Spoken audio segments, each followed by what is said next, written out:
하나님이 태초에 천지를 창조하실 때 천지의 상태를 성경은 이렇게 기록하고 있습니다. 창세기 1장 2절에 보면은 땅이 혼돈하고 공허하며 흑암이 깊음 위에 있고 하나님의 영은 수면 위에 운행하시니라. 처음 천지를 창조하실 때 세상의 상태는 혼돈과 공허와 흑암만이 가득 차 있었습니다. 이 혼돈은 히브리어로 그 물 그리고 무질서를 뜻하는 거거든요. 그래서 하나님의 창조는 이 세상에 질서를 가져왔다, 이런 의미가 있어요. 질서가 주어진 것입니다. 우리 그런 얘기 종종 듣잖아요. 뭐 지구와 태양의 거리가 뭐 조금만 더 멀었다면 혹은 가까웠다면, 뭐 지구의 자전 속도가 조금만 빨랐다면, 느렸다면, 뭐 공기의 비율이 조금만 달랐다면, 어떻게 됐다면 우리가 살고 있는 이 하나님이 만드신 이 세계에는 아주 정밀한 질서에 의해서 유지되고 있습니다. 하나님이 창조하신 그 질서에 의해서 의지가 되고 있습니다. 우리는 하나님이 세우신 질서의 세계에 살고 있는 것입니다. 우리가 살고 있는 이 모든 것들은 하나님의 질서에 의해서 유지가 되고 있는 거예요. 오늘 우리가 읽은 이 말씀은 사실 표면적으로 보면은 남편과 아내의 이야기를 하고 있죠. 그리고 대체적으로 아내들이 듣기에 좀 불편한 말씀으로 써 있습니다. 오늘 말씀은. 그런데 사실 이 말씀은 어떤 맥락에서 봐야 되냐면은 베드로전서 2장에서부터 계속 이어져 오고 있는 사회적인 질서에 관한 말씀으로 봐야 돼요. 질서에 대한 규범으로. 오늘 본문은 이렇게 시작을 합니다. 1절 말씀에 보면은 아내들아 이와 같이 자기 남편에게 순종하라. 이는 혹 말씀을 순종하지 않는 자라도 말로 말미암지 않고 그 안에 행실로 말미암아 구원을 받게 하려 함이니 라고 말씀하고 있습니다. 오늘 본문에서 베드로는 아내들에게 자기 남편에게 순종하라 이렇게 권면하고 있습니다. 이 말씀은 아내가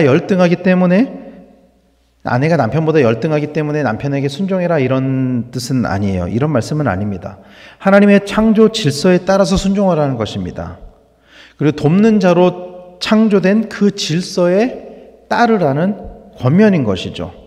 그리고 그 목적에 관하여 무엇이랑 연결시키고 있냐면 구원과 연결을 시키고 있어요.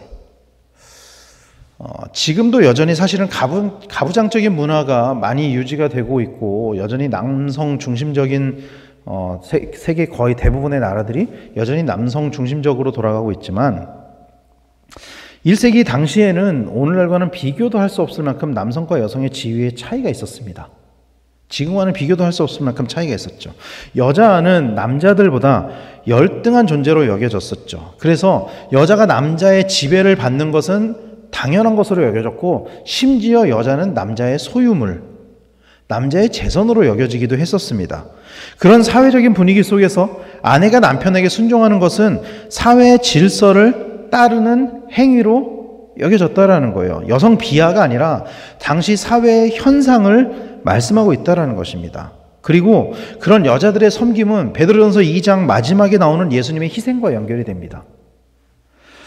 그래서 받게 하려 함이라는 이 부분에 해당하는 단어가 케르데데 손타이 이런 단어를 사용하는데 이 단어가 가지고 있는 내포적인 의미는 하나님과 그리스도의 영광을 위하여 이익이 되게 하려 함이다.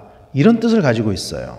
하나님과 그리스도에게 영광이 되게 하기 위해서, 그런 이유로 하나님의 영광이 되게 하기 위해서 이런 권면을 하고 있다라는 것입니다. 즉 가정의 질서에 따르는 것이 하나님께 영광이 된다라고 말씀을 하고 있는 거예요. 당시의 사회적인 통념상 가정의 그 질서를 따르는 것이 하나님께 영광을 올리는 것이다.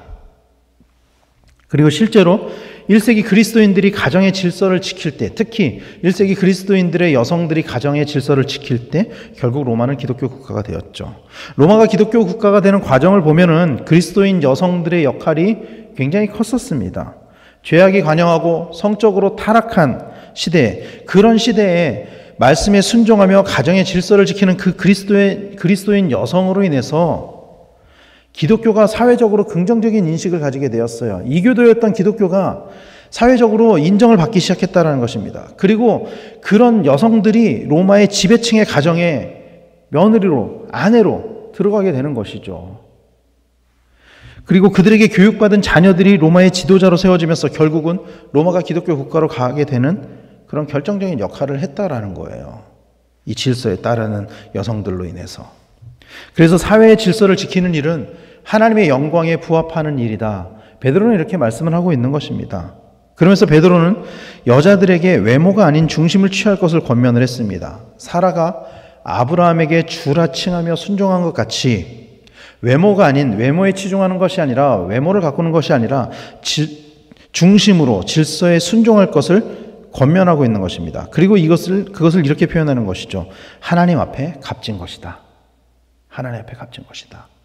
이것이 하나님께 영광이 된다라는 것입니다. 중심에서부터 나오는 순종, 중심에서부터 나오는 하나님의 질서에 대한 순복.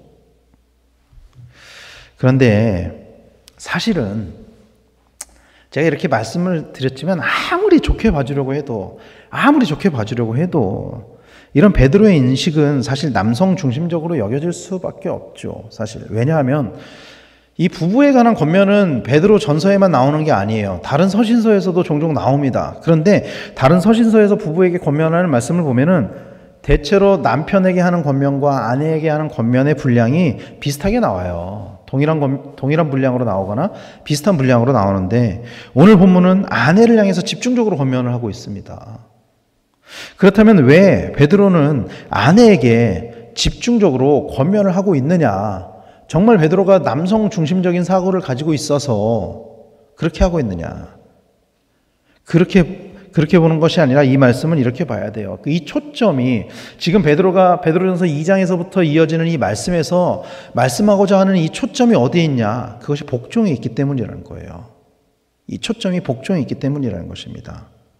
물론 베드로는 7절 말씀에서 남편에 대한 권면도 다루고 있긴 하죠. 그러나 집중적으로 아내들에게 권면함으로 질서에 대해서 순종하고 복종하는 것에 초점을 맞추고 있다라는 거예요. 이 본문은, 이 맥락을 보면은 그렇다라는 것입니다.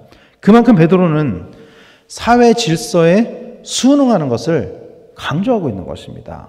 질서를 따르라, 이렇게 강조하고 있는 것이죠. 사실 1세기의 그리스도인들이 마주하고 있는 사회의 상황은 그들에게 결코 좋지 않은 상황이었습니다. 도저히 그 사회의 질서를 따르는 것, 정말로 따라야 될까 싶을 정도로 좋지 않은 상황에 놓여져 있었죠. 예수를 믿는다는 이유로 불이익을 당했습니다. 예수를 믿는다는 이유로 박해를 당하는 상황이었습니다. 그들이 불을 지르지 않았음에도 불구하고 불을 질렀다라는 오해를 받았고 그 오해로 인해서 박해를 받고 있는 상황이었어요. 정부에 의해서. 그리고 누구보다도 베드로는 그 중에서도 가장 심한 박해를 받았습니다. 그리고 그로 인해 죽임을 당했죠. 베드로는. 그러나 저항하지 않는 순응으로 인해서 오히려 로마는 복음화가 되었습니다. 마치 십자가 앞에서 저항하지 않았던 그 예수님처럼 저항하지 않음으로 오히려 하나님께 영광을 돌렸다라는 것입니다. 그리고 우리나라도 수많은 이런 믿음의 선배들의 희생으로 인해서 복음화가 되었습니다. 자신을 억압하는 질서에 따르는 것이 때로는 억울하게 느껴지고 힘들기도 하죠. 그러나 그리스도를 본받아서 낮은 곳에서 묵묵히 질서를 따름으로 하나님께 영광을 돌렸다라는 것입니다. 그러나 이것이 모든 질서에 따르는 것을 의미하는 것은 아니에요. 하나님의 영광을 위해서 질서를 따르는 것이지 그것이 다 옳다는 것은 아닙니다. 그런 이유로 부당한 것들에 대해서 가장 앞장서서 저항했었던 사람들이 역설적이게도 기독교인이기도 했었어요. 정말 부당한 것에는 가장 앞장서서 저항했었던 사람들은 기독교인이었죠. 일제강점기 시대의 독립운동에 가장 앞장섰던 집단 중에 하나가 그리스도인이었습니다. 우리나라도. 비록 나는 손해를 보더라도 참을 수 있지만 불의에는 타협하지 않았다라는 것이죠. 이것이 그리스도인이 가져야 하는 사회 질서에 따르는 법이다라는 것입니다. 지난 겨울부터 우리나라는 여러 가지 혼란스러운 상황이 있었습니다. 그 과정에서 그리스도인들이 사실 사회적으로 많은 질타를 받기도 했죠. 안타깝게도. 과연 어떤 것이 그리스도인의 올바른 삶인지에 대해서 우리는 고민을 해야 합니다. 정권이 바뀔 때마다 때로는 맹목적으로 따르기도 하고 때로는 맹목적으로 반대를 하기도 하고 불복을 하기도 합니다. 그러나 그 맹목과 그 불복이 과연 하나님께 영광이 되는 것인지 우리는 고민을 해야 한다라는 거예요. 이 부분에 대해서. 우리는 그리스도인으로서 하나님께 영광이 되는 삶을 살아야 되기 때문입니다. 먹든지 마시든지 무엇이든지 다 하나님의 영광을 위해서 살아야 되는 것이 그리스도인의 삶이기 때문입니다. 우리의 모든 삶이 하나님께 영광을 올려드리는 삶이 되도록 나의 이익이 아닌 하나님의 이익이 되는 삶을 살아가는 우리 성도님들이 되시기를 간절히 축원합니다.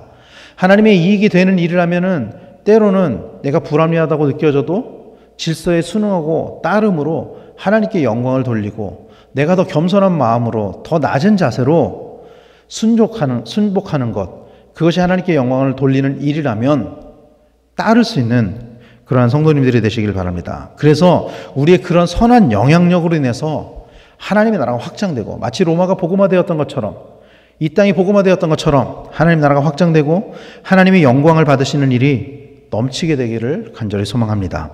그래서 이 땅에 그리스도인에 대한 그 신뢰가 회복되고 그리스도인으로 인해서 많은 사람들이 구원을 받는 일이 넘치도록 우리가 먼저 그런 선한 영향력, 하나님께 영광을 올려드리는 삶, 그런 삶을 살아가시는 우리 모든 강변교회 성도님들 다 되시기를 예수님의 이름으로 간절히 축원합니다.